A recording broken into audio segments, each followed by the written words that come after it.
আসসালামু আলাইকুম রহমতুল্লাহি ওয়া বারাকাতুহু। আপনাদেরকে আজকে দেখাবো ধান ভাঙানোর রাইস মিলে এসেছি ধান ভাঙানোর জন্য।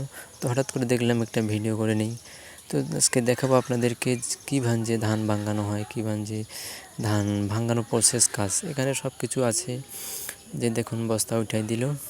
তো এখানে বেশিরভাগ গ্রামেই এই মিলটি, রাইস মিলটি গ্রামেই ধান ভাঙানো হয়। যত গ্রামের লোকজন আছে সব এখানেই আসে।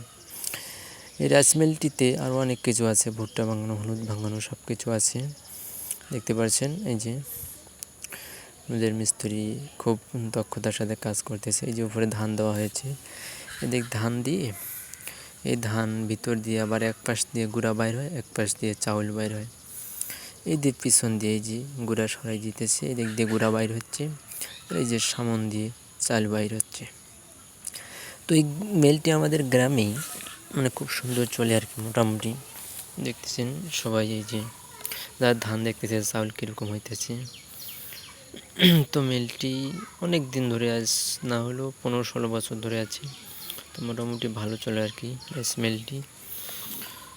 তো এরকম রাইস মিল এখন গ্রামে উঠে গেছে, চলে না। এখন সবাই চাউল, যে ভাত খাই আমরা, চাউলটি কিনে খাই সবাই।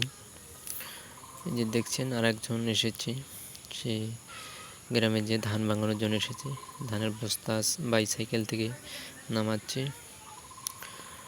তো মোটামুটি মনে হয় প্রথম যে ধানটি ভাঙতেছে, এই ধানটি ভাঙানো শেষ, দ্বিতীয় বানন দেবে।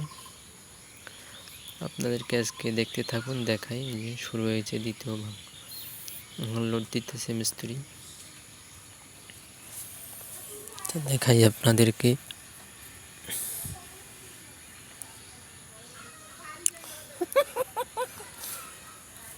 তো আপনারা দেখতেছেন এরকম রাইস মিল গ্রামে পাওয়া যায়, এরকম সব কিছু। এখন গ্রামেই বেশি, এরকম রাইস মিলগুলো কম, এগুলো আর কি উঠে যাচ্ছে। আগে অনেক ছিল, এখন কম। এইদিকে চাল দিল, চালগুলো এখন ফ্যান করবে, ঝাড়বে, ফ্রেশ করবে। ওইদিক দিয়ে গুঁড়া, পিছন দিয়ে গুঁড়া বাইর হচ্ছে। তো এগুলোতে গ্রামের যে রাইস মিলগুলো ধান ভাঙানো হয়, এগুলো চালগুলো একবারে পিওর অরিজিনাল। আর আমরা যেগুলো বাজারে কিনে খাই সেগুলো কিন্তু ভেজাল, অনেক সমস্যা। যারা একবারে বাড়ির কৃষকদের নিজের হাতে ফসল উৎপাদন করা, তারা নিজে সিদ্ধ করে শুকানোর পর তারপরে এখানে নিয়ে আসে। এখানে আরও অনেক কিছু আছে, এই যে দেখতে পাচ্ছেন মিলের চতুর্পাশটা।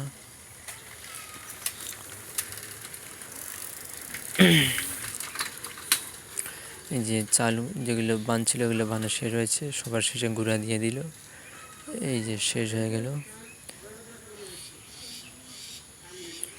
একবারে ড্রাম ভরপুর হয়ে গেছে।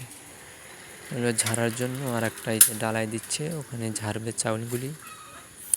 এই যে আর একজন নিয়ে এসেছে, তার ধান ভাঙানো হবে। তো দেখি খুব সুন্দর লাগলো, আমিও ধান ভাঙানোর জন্য এসেছি।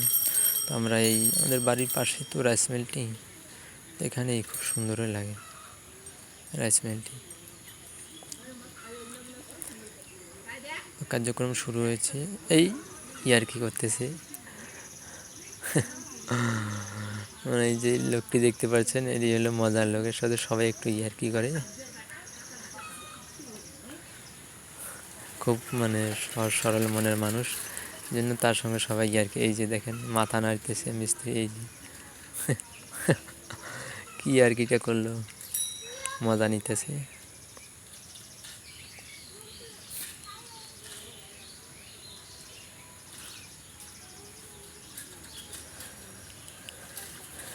তো গ্রামীণ অঞ্চলে এরকম রাইস মিলগুলো দিন দিন আর কি কমে যাচ্ছে।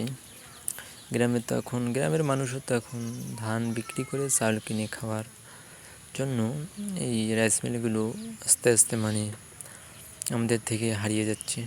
চলবে না, না চললে তো যার মিল সে তো বসে থাকবে না, জন্য বন্ধ করে দিয়ে অন্য কার্যক্রম চালু করতেছে। এটা প্রথম ধাপ বানানো হয়ে গেছে, দ্বিতীয় ধাপ ফিনিশ করার জন্য, প্রসেস করার জন্য আবার উঠাই দিল এখানে। এ কি ভুড়ি রে, মজাটা না করলেও হয়ে গেছে ভাঙানো। আর মিস্ত্রি শুধু খালি ওর সঙ্গে আর কি মস্করাই করতেছে।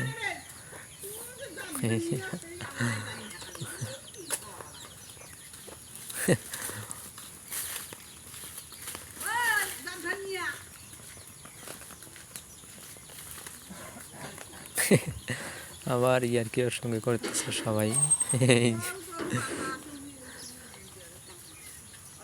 শেষ ভাঙানো হয়েছে, বন্ধ করে দিল, শেষ।